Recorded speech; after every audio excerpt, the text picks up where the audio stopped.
Hi there, it's Sam from Pootles.co.uk. Thank you very much for joining me today and for joining me in Pootles Advent Countdown. 24 projects coming out to you, all festive themed, 2 a week for 12 weeks right through until Christmas.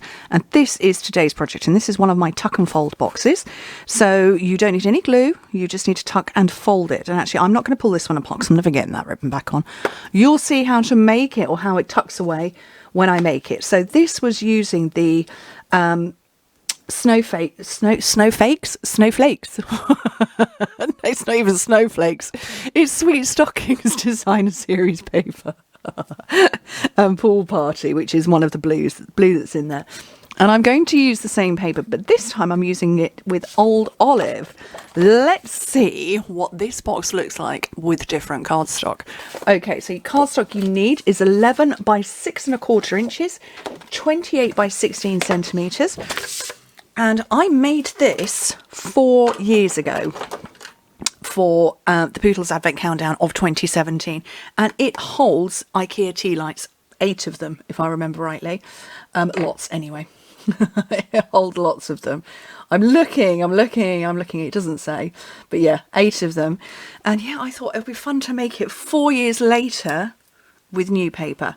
Okay, on the long side, score it at 3¼ 4 3/4, 8 and 9½ inches, which in metric is 8, 12, 20 and 24. And then on the short side, score it at 1½ and at 4 3/4. The finished dimensions of it is 3¼ by 3¼ by 1½ which is 8 by 8 by 4 centimetres. So although it was designed to hold all these IKEA tea lights, you could actually put 3 by 3 cards and envelopes inside. You could get a whole stack of those going on. Okay, so there's one bit I want to remove, which is this section here. So you've got long little square. Oh, let me tip it in the light. So we've got a long section there. Ooh, where are we seeing it?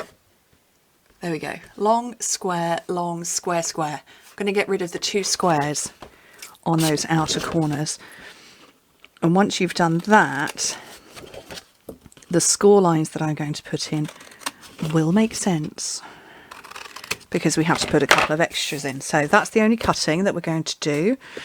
Where's my ruler? Here it is. So we're left now with 4 squares, and I want to put a diagonal line in them that points into the centre. We're not going to go to the centre, but it points in. And when I've done it, hopefully you'll be able to see.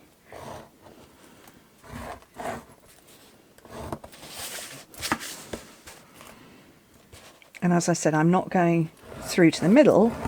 Obviously this is a square base. Can you see those? There you go. So I've got the square in the centre and those.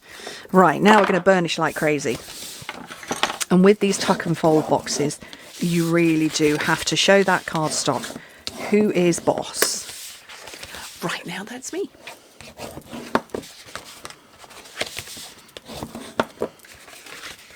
I do like making these. I've made them in pretty much any size you can think of.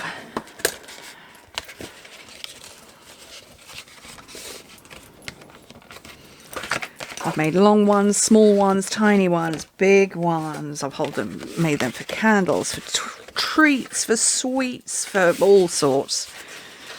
And they're marvellous.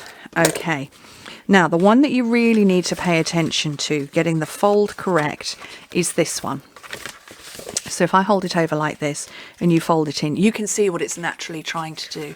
And it's this score line here that when you've got 2 layers of cardstock, it's a bit, oh, I don't know whether I want to do that. So you have to fold it into position and then come in and be firm. Okay, so before I stick it all together, I'm going to put my designer series paper on, 3 by 3 inches and 7½ by 7½ centimetres.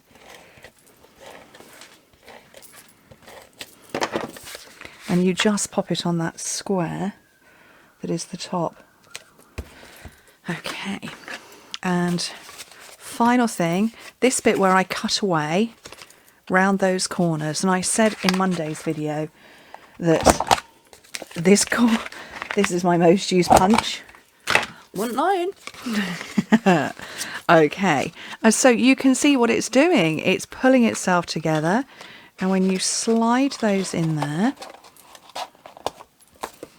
that is a tuck and fold box because it tucks in and it folds flat. You could make loads of those ready for Christmas. Marvellous, huh? And for my friends who are soap makers, because I was asked for one of these recently, and all my very early videos were for my soap maker friends. Perfect for soaps as well. Okay, so this one, I went with Pool Party and went with the Pool Party striped ribbon. And I thought, well, I'll go Old Olive and I'll go with this one, which is Old Olive and Pretty Peacock. I don't like it, so we're not using that one. And I pulled out this one. Didn't like it. So there's black wiring on those fairy lights. So I'm going to go black. Black and glittery. And I'm going to turn it into a little parcel.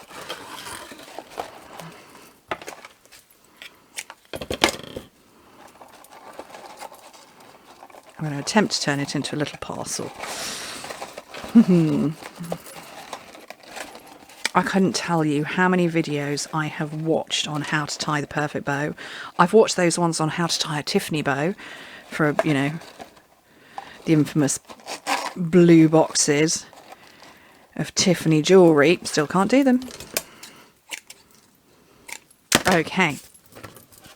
So I'm going to move that up a little bit, wibble that around.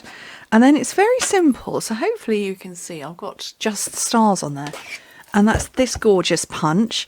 And I'm going to get some of this. And I'm going to have to restock all my Christmas stuff, aren't I? Because this is all I've got left of the foil. Yeah, that's all I've got left. Oh. Turning to panic stations here a little. Haven't yet started my Christmas stuff. Oops. Okay, I want that one, and I want a mini glue dot on the back of there. So, let's get these on. I liked the simple decoration for this. I didn't want to go, you know, too much. I wanted to, despite the fact that I've covered up a lot of it, I wanted the paper to do the talking. But yeah, I've covered it up. But I just think that's a really great project. Oh, look at that. 8 minutes. Had I chatted? You could make these in quick time, couldn't you? So I hope you like them. Like I say, they're perfect for holding. It's 8 tea lights that it will hold. 8 IKEA tea lights. So they're the slightly deeper ones. And we all know that you can buy 100 of those for £1. So lovely gift for somebody. Anyway, thank you ever so much for joining me. Hope to speak to you very soon. Bye.